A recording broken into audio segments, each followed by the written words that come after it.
you for that flattering introduction, and I know I'm your last barrier to lunch, but don't worry, I mean, you're melting some of that fat in your fatty liver. Actually, I was at a meeting with gastroenterologists a few weeks ago, and there's a test that you can measure your liver fat on site, and about half of the gastroenterologists were humbled to know that they had a fatty liver. So we're not going to be doing that. I want to thank Dr. Hanselman and the organizer for having me, and he specifically asked me not to bring that measure here. So these are my disclosures, and I'd like to put this at the beginning because this is my team when I moved about 5 years ago to Florida. We are only a handful of endocrinologists. Now we have 16 endocrinologists, 6 clinical fellows, and a very vibrant research team. And I'd like to thank those who helped me in San Antonio, where I'm going to present some of the work that I did there. And you can notice our moderator, Dr. DeFranco, and also my mentor, from whom I learned all my diabetes. So the bottom line, the most common question I get is, where is Gainsville? So that's where Gainsville is. Everybody goes to Orlando for Mickey Mouse and shopping to Miami. We have very interesting lab meetings at pure water like that. As you see, nobody is there. They're all in the water. But anyway, it's a nice place to be. But speaking a little bit more seriously, we really have an epidemic of fatty liver. This is our VA, where we have a vibrant research and clinical program. These are different wings of our different hospitals. This just opened recently. So it is really an epidemic. So when we talk about obesity, this was in National Geographic some years ago. I was thrilled that they had included a liver as part of the problem of obesity, and it really is. So you can see that this girl is 19. She was in the cover of the New York Times a couple of years now, about 3 years now. And it is going to be the #1 cause of liver transplantation. So this is a real epidemic. We're not seeing it because the inflection of obesity happened just 2 decades ago. Palliative to maybe diabetic nephropathy, they'll take a couple of decades to have problems, but I see youngsters with cirrhosis as I work with hepatologists all the time. So the question is, why don't I see this? Why is it being under the radar? And in part it is like happened, I remember when I was training and hearing Ralph teaching primary care doctors about microalbuminuria, and they were like, wow, what is that? Now it's common ground. We didn't have osteoporosis until we had bone densitometers, and we don't have NASH until we don't have a good test to diagnose it. So that's what the challenge is nowadays. But if you rely on liver enzymes, of course, this is really not a problem. But if you use more advanced methods, you're going to know that this is a problem. This is a test called FibroScan. I'll show you later. But the other obvious part of this slide is that diabetics are those who are at the greatest risk of fatty liver and of fibrosis. So this is normal liver. I know we don't have any pathologists, so we all forgotten about this. But this is how the liver of about probably a third of your patients with diabetes looks like. So you see this fat accumulation, some liver cells that are swollen, that the hepatologists have taught me that are called balloon cells. Those are hepatocytes on their way to dying. And then you see areas of inflammation. And typically when you have more inflammation, you're going to have more fibrosis. So the blue areas overlap pretty well where there's more active inflammation. And this is somebody with a moderate degree of fibrosis, which is called F2. F0 is no fibrosis, F4 you have cirrhosis. So this is somebody who has a liver like this is on the path, is like the equivalent of having macroalbuminuria. Okay, if you do nothing and they don't die of cardiovascular disease, they're going to have a good chance of getting fibrosis. So this is a large study just from last year in 3,000 patients from Rotterdam, and they divided a patient with no diabetes and no steatosis. This is like an ultrasound kind of test that above that level you have moderate fibrosis that I just showed you, or severe fibrosis. And if you don't have either, you have very little chances of having fibrosis. If you have steatosis without diabetes, it's about 5 to 10%. But if you have diabetes and steatosis, it's between between 15 to 20%. So if in the last 10 patients you didn't diagnose anybody with fibrosis, probably you missed it, and we all do. So the question is, how are we going to tackle this problem? And my academic goal is that we incorporate screening for NASH or for fibrosis more specifically in the same way we do for retinopathy or nephropathy, because we do have a way to treat it. So take-home message, if you grab 10 patients with diabetes, 1 or 2 have significant fibrosis, okay? We just don't pick it now. And again, just real quick, in the interest of time, it's well established now by a number of studies that if you have fibrosis, you are at high risk not only of cirrhosis, but also hepatocellular carcinoma. And NASH has put the link between the long observation that patients with diabetes have 2 or 3-fold higher chance of developing hepatocellular carcinoma. And it is because of NASH. Okay, so the bottom line, don't worry about the details. I'm going to cover, this will be my last slide, in which I'm going to try to put all this together. The key thing is not detecting fat, which is not really the target. The target is if there's fibrosis, okay? And we don't have an ideal way to do that, but it's getting better. Okay, so number 1 is, what is the relationship in terms of lipotoxicity on the liver between liver fat and metabolic defects? And number 2, NASH, is if you have more fat, does that mean that you're going to have more NASH? And I'll tell you what we know about that, but I want to really at the end focus on treatment, because there is a lot of clinical inertia among hepatologists, endocrinologists, and in general, but there's a lot of new information. So there's a lot of information. I'm just going to focus on primarily work we have done and recent studies. So this is a simplified scheme that I like, because it kind of puts together what we have gathered from mice data and clinical studies. There is an arrow going like this, but the arrow could go both ways, and there's a lot of debate whether what is the progression over time. What we do know is it probably starts with adipose tissue dysfunction. So we have an insulin-resistant, sick adipose tissue. I don't need to go into further detail. This audience is well educated in that. And that leads to the accumulation of fat in the liver. Steatosis happens in about 70% of your patients that are obese and have type 2 diabetes. It's fairly common. The dilemma is to know who are going down the path of fibrosis. So in a paper we published now some time ago, we figured out it's not just obesity. Even if you get people who are matched for BMIs between 30 to 35, there is a spectrum in which some individuals have very insulin-resistant adipose tissue and others less. Even there's some, I would say 1 out of 10 are metabolically healthy, and we don't understand exactly why. But we revisit this problem, putting together a lot of our patients who we had studied over the years. So we took 357 patients and tried to see if that threshold of 5.5% really correlated with a metabolic or histological threshold. That threshold was from the key study done by the heart study by Browning and their group. So we looked at this very, very carefully. So this is a complicated slide, but let me walk you through. So this is measuring fat by MRI and spectroscopy, the gold standard, and we divided these patients in quintiles from no fat. These individuals here don't have a fatty liver, and then moving up all the way to almost 30%. Here is ALT. So you can tell that as you go within the normal range, ALT stays around 40, but 40 is a high number. The real normal is 19 in women and 30 in males, based on epidemiological studies. But as you go up, when more fat in the liver, your ALT goes up. Now, you could also have a lot of fat with an ALT around 40, and that's the problem. About half of your patients with a fatty liver don't have an elevated ALT level, okay?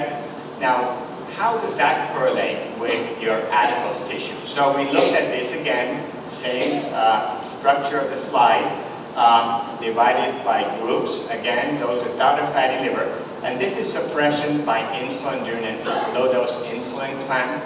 As you see, I mean, as your less suppression is more insulin resistant. So these individuals are very insulin resistant, almost on a continuum, accumulate more and more fat.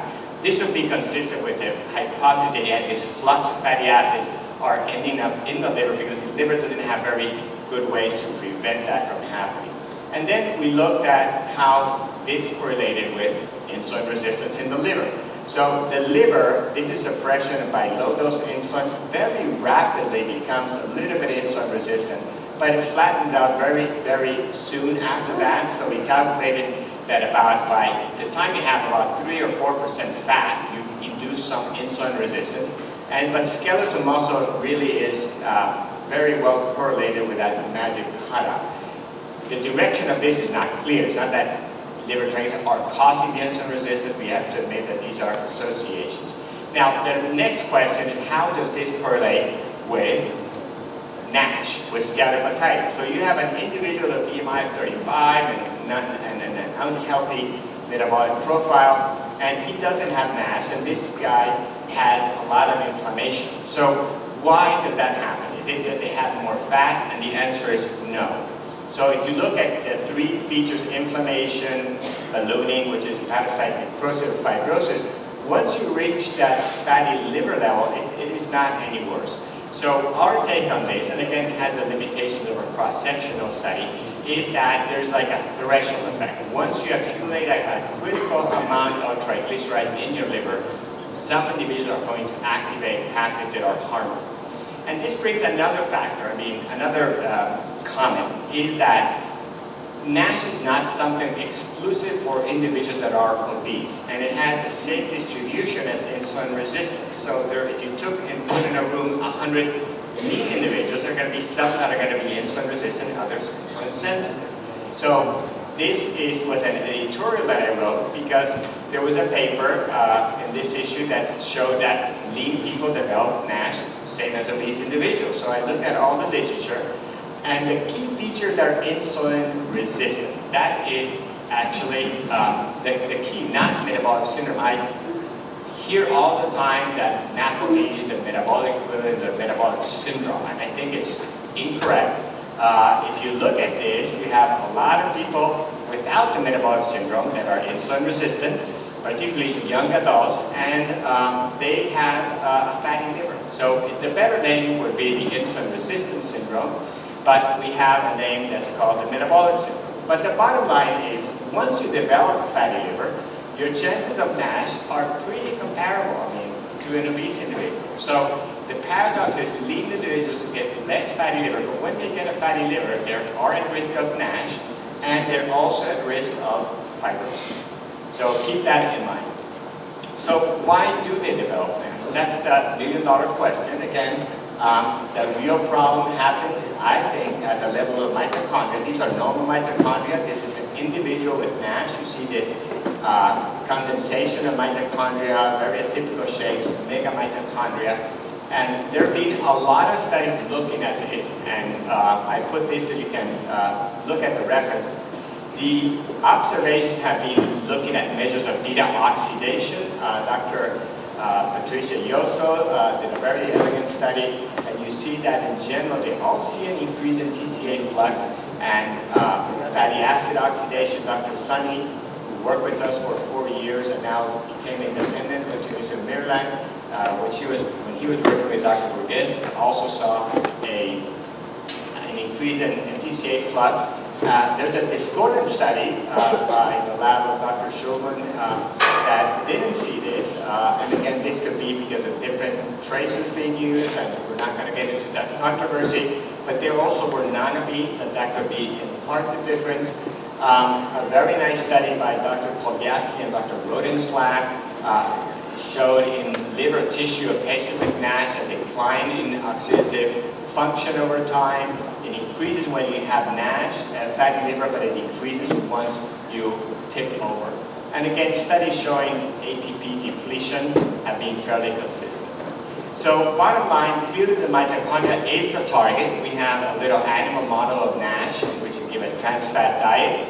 And if you do that after 8 weeks to develop steatosis, after 24 weeks to develop NASH, we look at markers for fibrosis to confirm that they have NASH. And they have an increase in the TCA cycle, which is typical of the NASH period, and we also observe an increase in ceramides and an increase in diacylglycerol. So there's a lot of controversy about ceramides. Perhaps a unifying hypothesis would be that it's more linked to inflammation and DAGs more to insulin signaling, but we can talk about that later. And not surprisingly, pioglitazone has a number of effects on the mitochondria, and in this animal model, it decreases the TCA flux. So I'm going to move on. What we don't know is why you develop fibrosis.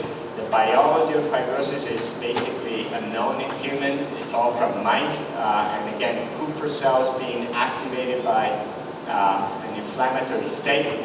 I just want to mention that what we have been familiar with is the high triglyceride, low HDL pattern. And basically, if you look at how that correlates with the amount of liver fat, it is basically, again, a threshold effect. Once you have steatosis, in our hands, you don't see much worse dyslipidemia, which is so typical of these patients.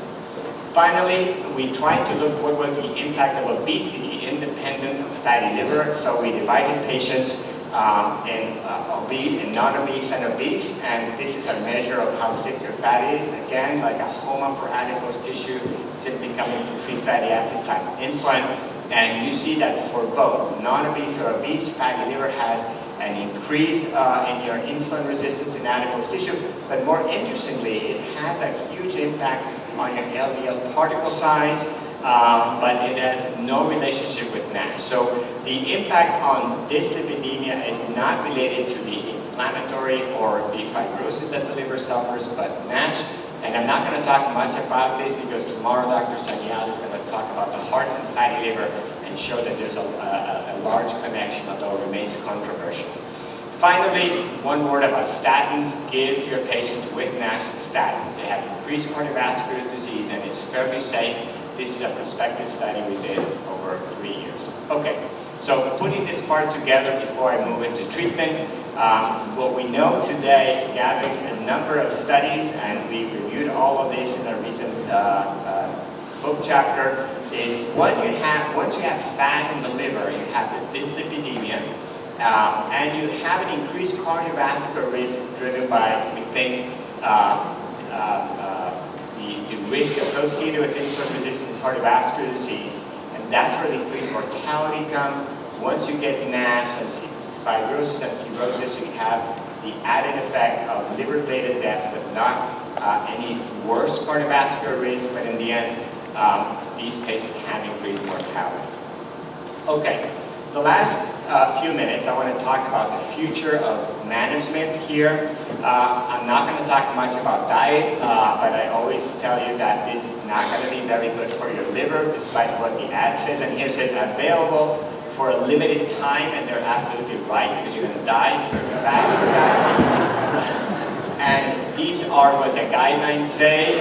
We don't have a lot of time, but weight loss, the magic numbers from small studies, are that you need to lose about 10% to reverse NASH, okay? Exercise reduces fat. We don't know what it does to NASH specifically, but it helps keep the weight off. Bariatric surgery, it can be done in these individuals. In the past, they said, well, no, it was worse. It works well for the inflammation. Fibrosis, we don't know. The best surgical approach is unknown. All the studies are retrospective, so there's work to be done. And you can do it with people with compensated cirrhosis, probably would be helpful, but we don't have a lot of data. I'm very excited that this was the same paper that Stefano quoted on the insulin secretion. This is a 600 very low calorie diet. This is just a proof of concept that if you could get our patients, we've never been very successful in San Antonio. In Florida, it's the same problem. They would get very aggressive with the investigator, I think. But it works. So your liver fat melts away. We don't know the inflammation, but fat goes away. What about pharmacological agents? Metformin, first-line therapy for diabetes, doesn't improve NASH specifically. Pioglitazone works in patients with or without type 2 diabetes. Again, you need to individualized therapy should not be used based on the guidance if you don't have a NASH-proven biopsy, which for us endocrinologists is challenging. GLP-1, there's a small study I'm going to share with you. Vitamin E can work in non-diabetic patients. Again, there's some debate whether long-term risk of bladder cancer or cardiovascular disease. Not recommended for patients with diabetes. There's no study. Actually, we just finished a study and it doesn't work in diabetics, so don't waste your time. GLP-1s, what happens with the liver and GLP-1s? This is the only study with liraglutide, 50 plus patients. What happened? Resolution of NASH was improved against small numbers. Resolution of NASH means that you look at that slide I showed you at the beginning, and after the study they can't see the features. You have no inflammation or minimal inflammation. And basically what the drug did was to improve steatosis, but not the other markers. Again, didn't do much to fibrosis, didn't get worse. But again, this is a small but provocative study. I think it was largely due to weight loss. The investigators tell me that they could not justify it all in weight loss.